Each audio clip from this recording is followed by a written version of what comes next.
Selamat datang di channel Alur Donghua. Sebelum menonton, silahkan subscribe, biar Mimin tambah semangat update-nya. Iblis. Hampir setiap celah di antara gigi Yunce mengeluarkan darah saat dia berkata, "Jika kamu berani menyakitinya, aku bersumpah akan membuatmu mengalami nasib yang lebih buruk dari kematian." Yunce tidak pernah berhenti menggertakkan giginya saat dia mengumpat pada Qianye Yinger. Ini adalah kedua kalinya dia bertemu wanita ini, tapi dia sudah membencinya tidak seperti wanita lain yang pernah dia temui dalam hidupnya. Dia juga tidak pernah sekuat ini. Di masa lalu, tidak peduli betapa menyedihkan situasinya, dia selalu mampu membuat langkah putus asa bahkan melawan seseorang seperti penguasa iblis pembantai bulan. Tapi, jarak antara Qianye Yinger dan dia terlalu lebar, begitu lebar bahkan jarak antara langit dan bumi pun tidak bisa dibandingkan.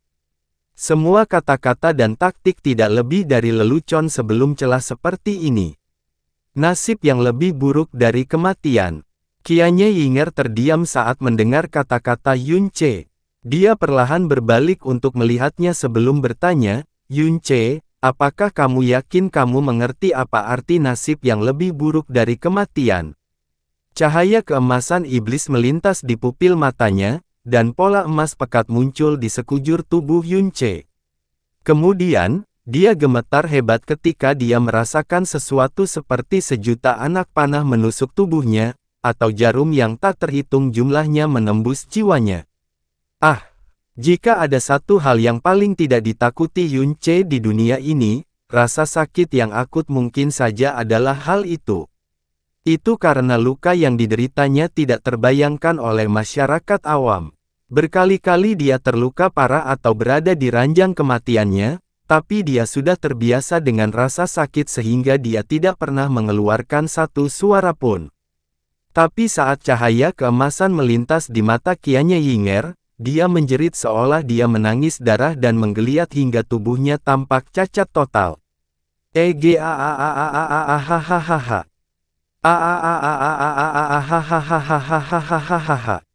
Jeritan mengerikan yang terdengar seperti berasal dari kedalaman api penyucian itu sendiri terdengar di langit tanah permulaan, dan setiap jeritan hanya lebih buruk dari yang terakhir. Hampir tidak ada jeda di antara jeritan itu sama sekali. Siapapun yang mendengarnya pasti merasa merinding dari lubuk hatinya, bertanya-tanya rasa sakit seperti apa yang diderita si penjerit hingga menjerit sekeras yang mereka lakukan. Tenggorokan Yunce benar-benar serak. Wajahnya benar-benar tidak berdarah. Dia merasa seolah-olah duri atau bilah beracun yang tak terhitung jumlahnya menusuk atau mengukir potongan daging dan jiwanya, dan rasa sakit yang ditimbulkannya ratusan atau ribuan kali lebih buruk daripada disiksa, atau dicabik-cabik melalui eksekusi. Jiwanya telah terjun ke kedalaman jurang, namun tubuhnya masih tidak bisa bergerak 1 inci pun dari tempatnya.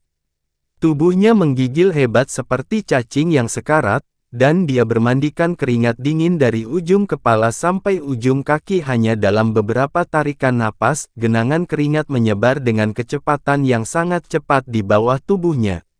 Xia Tiyue menutup matanya, alisnya gemetar karena kesakitan. Qianye Yinger tidak menunjukkan tanda-tanda ketidaknyamanan atau rasa kasihan meskipun Yunce berteriak seolah jantung dan paru-parunya dicabut dari tubuhnya.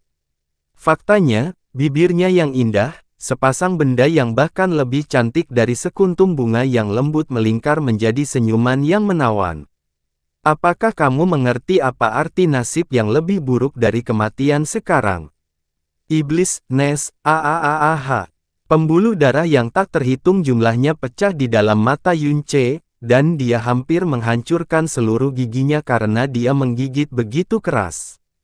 Kata yang dia ucapkan tidak dapat dikenali karena suaranya benar-benar hilang, hanya terdiri dari 2 suku kata, namun hal itu membuatnya menggunakan hampir seluruh sisa tekadnya untuk mengucapkannya. Setelah itu, jeritannya semakin keras dan menyakitkan. Qianye Yinger menyipitkan matanya, "Kamu masih bisa bicara. Itu sungguh patut dipuji. Bagaimana dengan ini?" Pupil matanya bersinar keemasan sekali lagi, dan pola emas yang menutupi tubuh Yun Ce menjadi semakin terang dan jelas. Hahaha. Jeritan mengerikan itu langsung menjadi 10 kali lebih kuat dari sebelumnya, menyebar ke hampir setiap sudut tanah permulaan. Sungguh mengerikan, bahkan awan di langit, dan debu di tanah, tampak bergetar sebagai respons terhadap rasa sakitnya. Yun Ce bisa dengan jelas merasakan setiap saraf, setiap urat dan setiap gumpalan jiwanya ditusuk, diregangkan, dipelintir dan dicabik-cabik oleh pedang dingin yang tak terhitung banyaknya. Itu adalah rasa sakit yang bahkan Yun Ce tidak bisa bayangkan atau tahan. Dia benar-benar menghancurkan tenggorokannya sendiri dan batuk darah setiap kali dia berteriak. Seluruh tubuhnya, sel-selnya bergetar hebat karena banyaknya rasa sakit yang ditimpakan padanya. Pembuluh darahnya membengkak seperti cacing yang menggembung, seolah puluhan ribu cacing menggeliat tepat di bawah kulitnya. Tanda pengharap kematian jiwa Brahma, tak seorang pun yang belum mengalami kutukan itu dapat membayangkan betapa mengerikannya kutukan itu, atau mengetahui 18 neraka yang sebenarnya. Yun Ce selalu bangga dengan tekadnya yang kuat, dan baik tubuh maupun jiwanya telah ditempa oleh cobaan kejam yang tak terhitung jumlahnya di masa lalu. Dia tidak mundur bahkan ketika dia disiksa oleh bunga udumbara akhirat yang dia petik untuk Jasmine. Tapi saat ini, dia sebenarnya berharap dia mati supaya bisa lolos dari penyiksaan tidak manusiawi ini. Masih bisakah kamu berbicara sekarang? Tidak. Bahkan orang yang paling keras pun akan merasa kasihan pada seseorang yang mengalami kesakitan sebanyak ini. Tapi senyum Qianye Yinger yang setengah menunjukkan bahwa dia sama sekali tidak tergerak oleh pemandangan di hadapannya. Tahukah kamu kenapa sekarang disebut tanda pengharap kematian jiwa Brahma? Itu karena itu adalah kutukan yang akan membuatmu takjub akan keajaiban kematian. Itu membuatmu menginginkan kematian lebih dari apapun dalam hidupmu.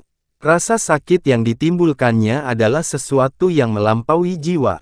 Singkatnya, itu bukanlah sesuatu yang bisa ditolak dengan kemauan seseorang.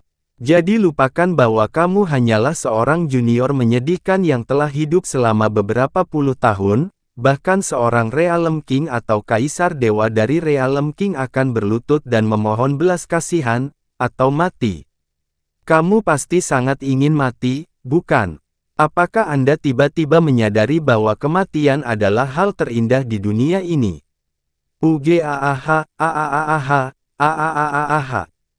Satu-satunya jawaban yang bisa diberikan Yun Ce padanya adalah teriakan parau dan berdarah. Fitur wajahnya telah berubah total karena rasa sakit, dan jari-jarinya yang bergerak-gerak tampak seperti cakar binatang yang lemah. Ngomong-ngomong, Qianye Yinger terus berbicara dengan santai. Tanda harapan kematian jiwa Brahma adalah tanda kutukan yang aku tanam dengan asal jiwaku, jadi. Dia tersenyum. Kamu tidak akan pernah terbebas dari kutukan ini kecuali aku melepaskanmu atas kemauanku sendiri, atau mati. Bahkan ayah angkatmu, Raja Naga, atau 10 Raja Naga tidak bisa melepaskanmu dari rasa sakit ini.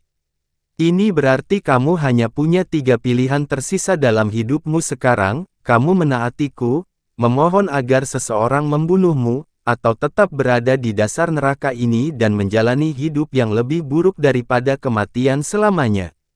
Darah mengalir ke gigi Yun Ce yang terkatup seperti air mancur. Pupil matanya melebar sedemikian rupa sehingga tampak seperti bisa meledak kapan saja. Kata-kata Qianye Yinger seperti kutukan paling kejam dan paling jahat yang membekas dalam hati dan jiwanya. Setiap tekad dan keyakinan yang pernah dimilikinya dibanjiri oleh jurang kesakitan hingga semuanya berubah menjadi kegelapan yang menyedihkan. Akhirnya, Yun Ce berhenti berteriak dan pingsan total. Namun darah masih mengalir di sudut bibirnya. Pola emas di tubuh Yun Ce menghilang saat Qianye Yinger berbalik untuk melihat Xia King Yue. Saya kira saya bisa menunjukkan belas kasihan dan membiarkannya untuk saat ini. Kalau tidak, akan terlalu berisik untuk menjalankan bisnis kita. Xia Qingyue membuka matanya perlahan, tapi tidak ada rasa panik, tidak ada rasa sakit atau bahkan permohonan di matanya. Pupil matanya entah bagaimana telah lenyap sepenuhnya, dan yang tersisa hanyalah kanvas es dan kegelapan yang mengganggu. Matanya membuat Qianye Yinger sedikit mengernyit. Kata-kata dingin keluar dari mulut Qingyue saat dia menatap Qianye Yinger, "Sebaiknya kau bunuh aku sekarang, Qianye, atau aku bersumpah, suatu hari nanti, ibuku, dan semua yang terjadi hari ini. Aku akan membuatmu membayar 10.000 kali lipat." Oh, apakah begitu? Namun tatapan mata Xia Qinyu yang menakutkan gagal membuat Qianye Yinger mundur sedikit pun. Sebaliknya, Qianye Yinger mendekat dan menatap yang pertama dengan penuh minat. Kemudian, dia mulai membelai tubuh bagian atas Qingyue yang telanjang dengan kelembutan yang menyeramkan. "Tenang, aku tidak akan membunuhmu.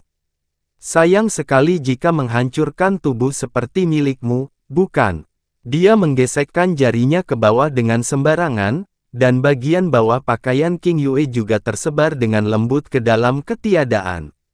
Tubuhnya yang luar biasa indah akhirnya terpapar pada udara yang tebal dan berat dari alam dewa awal mutlak.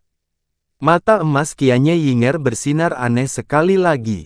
Dia memuji sambil menelusuri jari-jarinya yang halus di kaki sempurna Xia Tiyue, "Betapa sempurnanya sepasang kaki yang kamu miliki. Saya ragu akan ada pasangan lain seperti milik Anda meskipun setiap batu giok sempurna di dunia digunakan untuk mengukir sesuatu yang setara dengan ini. Saya yakin siapapun akan bersedia memikulnya dan bermain dengan mereka sepuasnya, bahkan jika mereka akan mati dengan 1000 luka besok." Xia Tiyue terdiam. Tapi tentu saja mereka tidak pantas mencemari sesuatu yang sempurna seperti ini. Laki-laki rendahan itu mungkin sangat cocok dengan pasangan mereka yang sama rendahnya, tapi bagaimana mungkin orang sesempurna kita layak dimanfaatkan oleh pria manapun? Kata-katanya menggoda, dan matanya kabur, tapi dia tidak mengatakan ini untuk melanggar keinginan Xia Qingyue. Baginya, itu adalah akal sehat yang paling mendasar.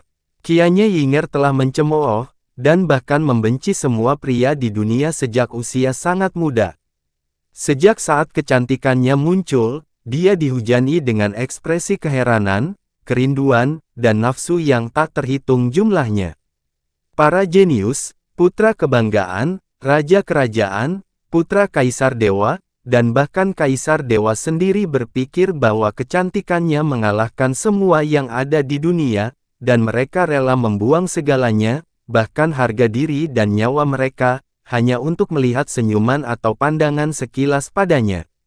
Namun mereka tidak tahu bahwa dia menganggap semua tindakan mereka rendah.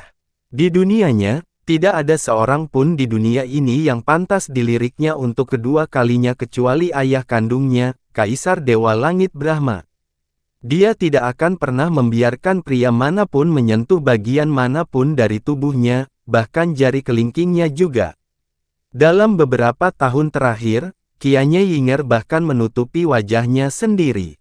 Orang awam mengira dia menutupi wajahnya untuk mencegah lebih banyak orang menyerah pada kecantikannya, namun kenyataannya, dia hanya berpikir bahwa pria di dunia ini tidak lagi pantas untuk melihat sekilas wajahnya. Pemikirannya mungkin menyimpang, tapi masalahnya adalah dia mempunyai kekuatan untuk menjadi sepelintir yang dia inginkan. Itu karena dia adalah Dewi Brahma Monarch.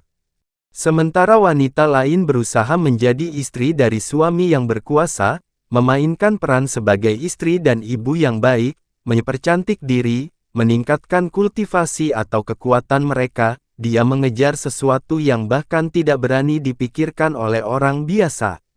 Jalan dewa sejati. Untuk mencapai tujuan ini, dia bisa melakukan apa saja.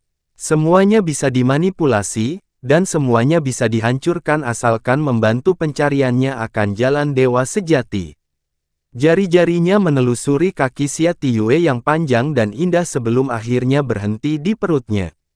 Matanya menyipit sedikit demi sedikit, tubuh yang sempurna, dan kamu adalah gadis yang bahkan lebih sempurna. Sepertinya kamu sengaja menyimpannya untukku. Untuk mengembangkan pedoman surga yang menentang dunia, seseorang harus memiliki 9 tubuh yang sangat indah. Akhirnya, saya bisa mulai.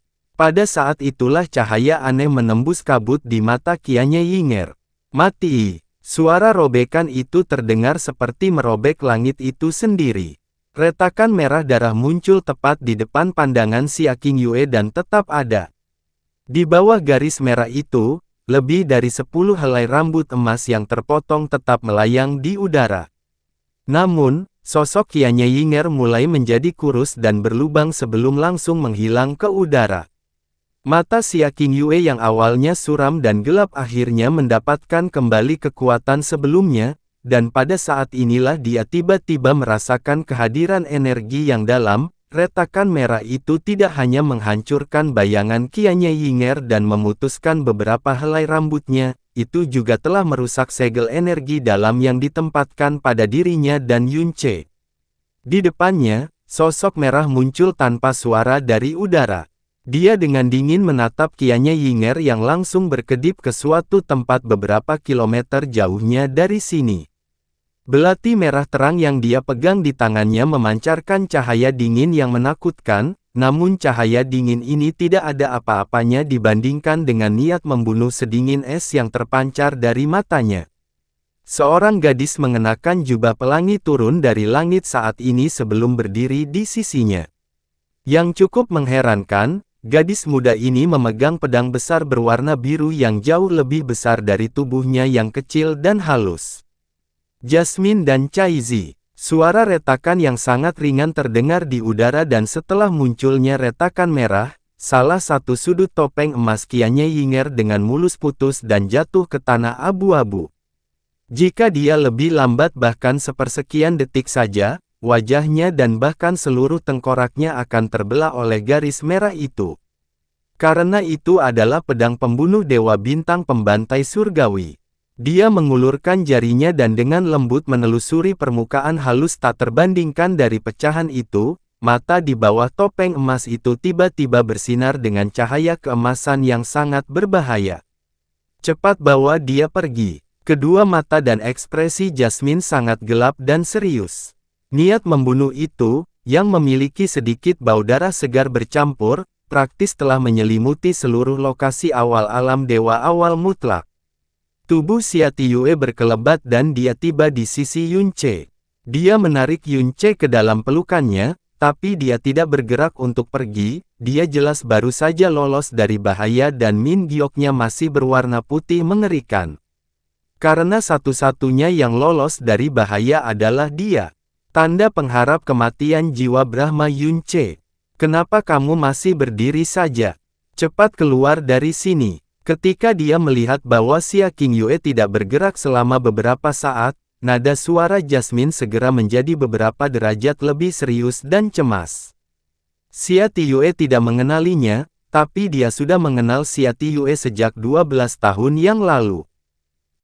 Ketika dia dan Caizi baru saja tiba, Yunce sudah pingsan sehingga dia tidak tahu bahwa Kianya Yinger telah memasang tanda pengharap kematian jiwa Brahma pada Yunce.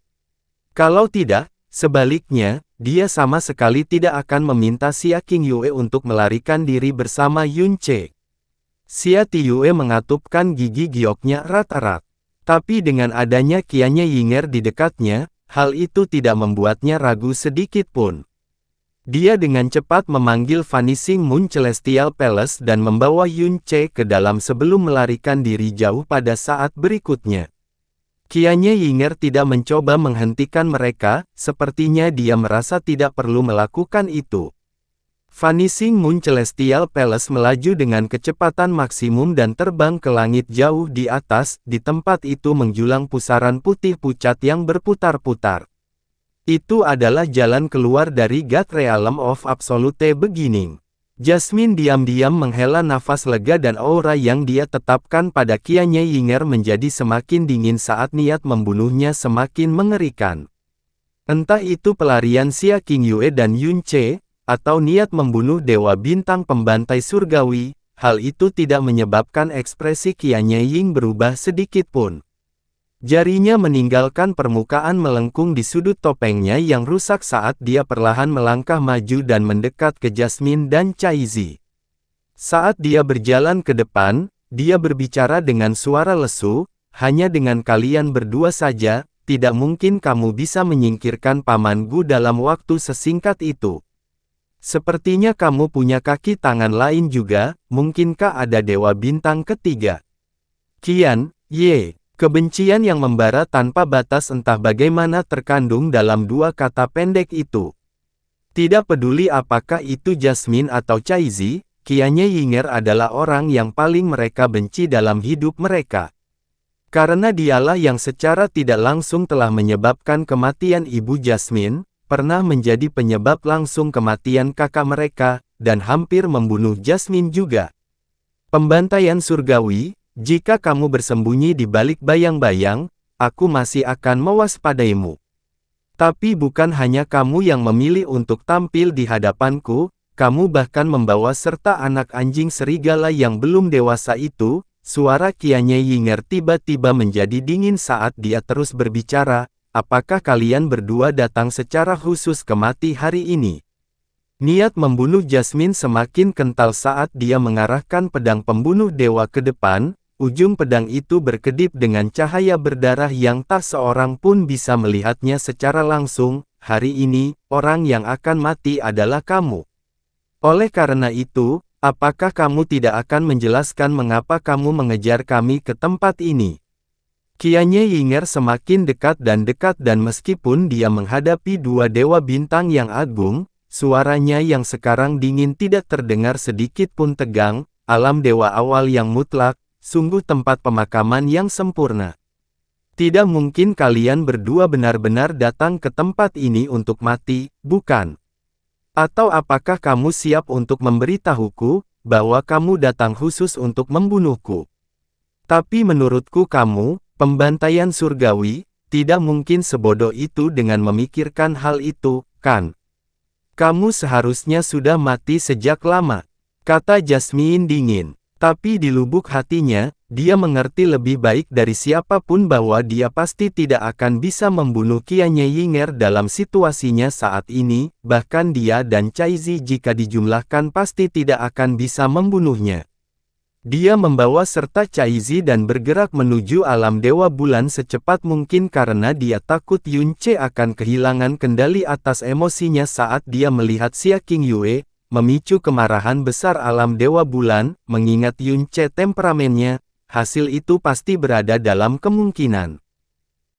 Setelah mereka mencapai alam Dewa Bulan, Xia Qingyue telah melarikan diri bersama dengan Yun Ce, namun, dia tiba-tiba merasakan aura Qian Yinger bergerak ke kejauhan dan yang cukup mengejutkan, auranya bergerak ke arah yang dituju oleh langit bulan hilang.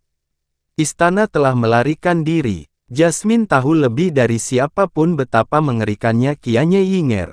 Begitu dia menyadari hal ini, dia tidak lagi peduli dengan konsekuensinya dan dia membawa Caizi bersamanya saat dia membuntuti mereka. "Karena kamu sangat ingin membunuhku sehingga kamu mengejarku sampai ke sini, kenapa kamu tidak bergerak?" Qian Yinger semakin dekat dan dia sudah berada dalam jarak 300 meter dari mereka. Pada level mereka saat ini, jarak itu tidak lebih dari sekejap bagi salah satu dari mereka. Alis Jasmine merosot 1 derajat lagi. Dia agak bingung dan curiga. Karena mengapa Qian Yinger tidak merasa cemas sedikit pun sekarang setelah Xia Qingyue melarikan diri bersama Yun Ce. "Oh, aku tahu sekarang."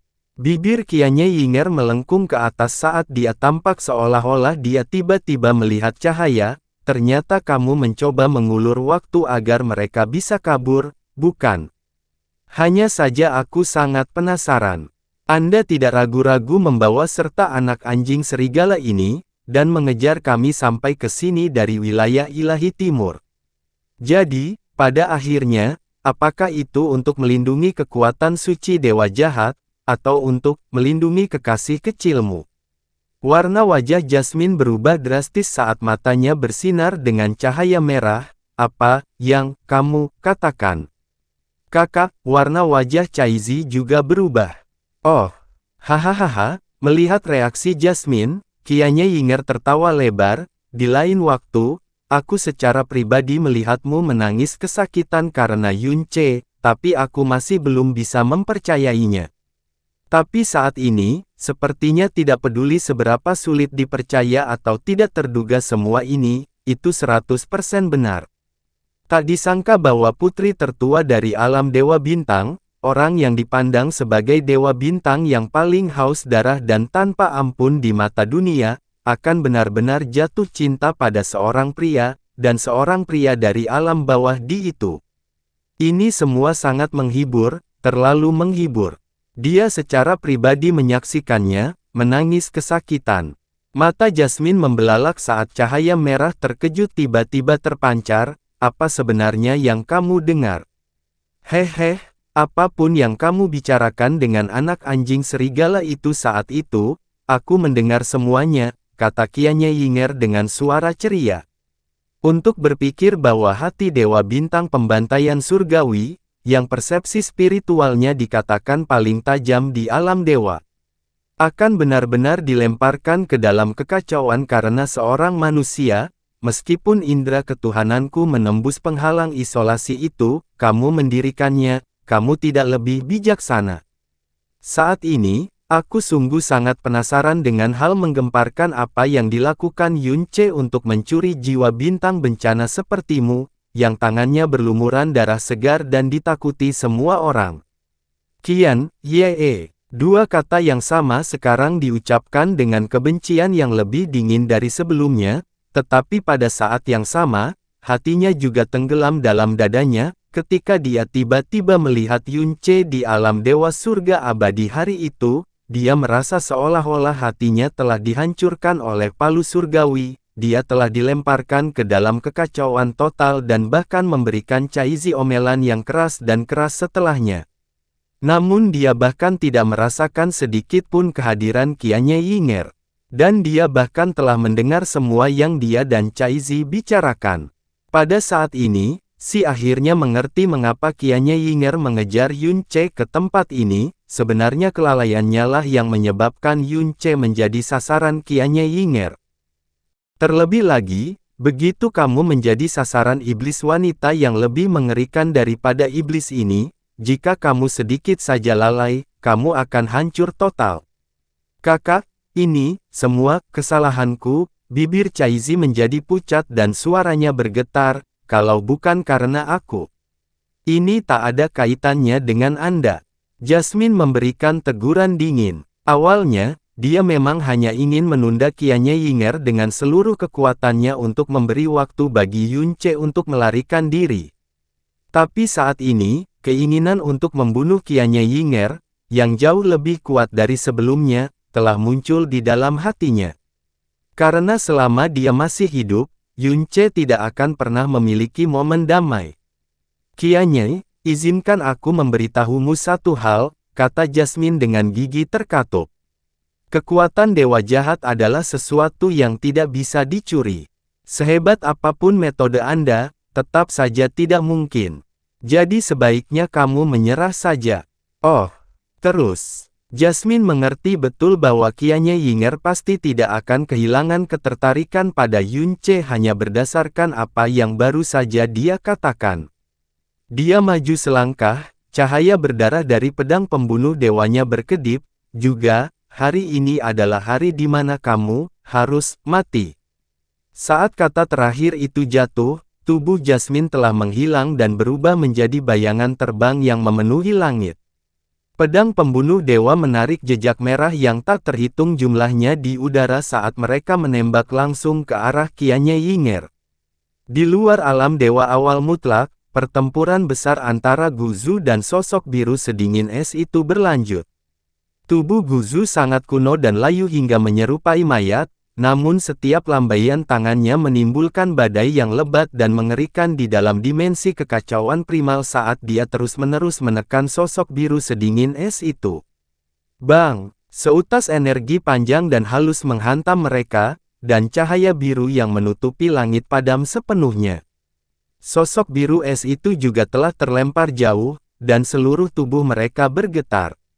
Sepertinya mengalami cedera. Gu Zu tidak memaksakan serangannya. Dia hanya berkata dengan suara hangat, apakah kamu masih belum siap untuk menggunakan kekuatan penuhmu? Sosok biru es itu tetap diam saat ujung pedangnya terangkat sekali lagi. Selama dia bisa menahannya di sini, maka dia tidak perlu mengerahkan seluruh kemampuannya. Selain itu, dia juga tidak bisa mengerahkan seluruh kemampuannya, karena begitu seni mendalamnya terungkap, identitasnya pasti akan terungkap dan konsekuensinya akan sangat serius. Namun pada saat itulah keduanya bisa merasakan aliran energi di kejauhan. Setelah itu, Vanishing Moon Celestial Palace muncul dari pusaran putih pucat dan melaju ke arah selatan dengan kecepatan gila. Begitu dia melihat Vanishing Moon Celestial Palace, mata tua Gu Zu tiba-tiba bersinar dengan cahaya yang aneh. Kedua tangannya terangkat, dan saat dia hendak menelan Vanishing Moon Celestial Palace dalam salah satu badainya, sosok biru muncul di depannya dalam sekejap, dan tirai es jatuh lurus ke bawah dari atas, dengan aman, menyegel badai yang dia buat. Vanishing Moon Celestial Palace tidak terpengaruh sedikit pun, dan dalam sekejap mata, istana itu telah menghilang ke wilayah selatan God Realm of Absolute Beginning. Mengingat kecepatannya yang sangat cepat dan rintangan dari sosok sebiru es itu, Gu Zu pasti tidak akan mampu mengejarnya. Di dalam Vanishing Moon Celestial Palace, lampunya telah diredupkan. Xia Qingyue telah berganti pakaian menjadi satu set jubah bulan seperti yang terakhir dia lakukan. Dia berlutut di tempat itu sambil memeluk Yun Che yang masih tak sadarkan diri dengan erat. Untaian rambut panjang yang berantakan jatuh ke dada Yun Che dan wajahnya yang sangat pucat saat dia melakukannya. Wajahnya terus berubah seolah-olah dia mengalami rasa sakit yang luar biasa dan bekas darah yang mengalir dari sudut mulutnya bahkan lebih menarik perhatian dan mengejutkan. Dia memeluk Yun Che lebih erat lagi, seolah-olah dia sedang memeluk bayi yang baru lahir. Jatuh sakit parah. Hatinya dipenuhi dengan kesedihan dan kesedihan yang tak terbatas. Tanda pengharap kematian jiwa Brahma, kutukan paling mengerikan di seluruh dunia. Kenapa dia harus tertimpa hal seperti ini? Tidak mungkin Qianye Yinger melepaskannya dari dunia ini, dan membunuh Qianye Yinger adalah angan-angan yang lebih fantastik daripada dongeng manapun. Apa sebenarnya yang bisa dia lakukan sekarang? Dalam keheningan yang menyesakkan, Vanishing Moon Celestial Palace telah terbang sangat jauh. Setelah dia memastikan bahwa mereka telah lolos dari jangkauan persepsi siapapun, sebuah pemikiran sederhana menyebabkan Vanishing Moon Celestial Palace berbalik dan berubah arah dan terbang lurus ke arah barat. Disitulah letak wilayah ilahi barat. Orang itu, mungkin dia bisa menyelamatkannya. Tidak. Dia pasti bisa menyelamatkannya. Dia menutup matanya saat dia dengan putus asa menggumamkan berulang kali nama yang ada di dalam salah satu bagian ingatan yang telah diberikan padanya, serta tanah terlarang yang tidak dapat didekati oleh siapapun. Dia pasti bisa menyelamatkannya, dia pasti bisa. Dia menghibur dirinya sendiri berulang kali, menggunakan seluruh keinginannya untuk meyakinkan dirinya akan harapan yang sangat kecil ini.